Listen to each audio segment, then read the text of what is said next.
तर अशा प्रकारे आपल्याला मंगल कलशाची स्थापना करायची असते। तुम्ही मंगळवारी करू शकता किंवा कोणी कोणी गुरुवारी सुद्धा करतं।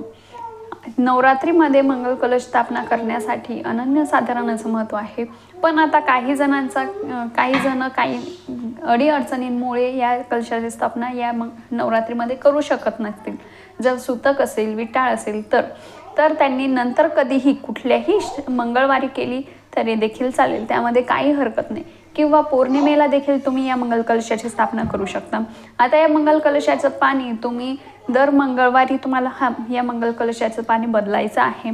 त्यातले पानं वगैरे जे काही सुकलेले आहेत ते आपल्याला बदलून घ्यायचे आहेत। जर मंगळवारी नाही जमलं तर तुम्ही दर महिन्याची जी काही पौर्णिमा येते त्या दर महिन्याच्या पौर्णिमेला बदललं तरी देखील चालेल।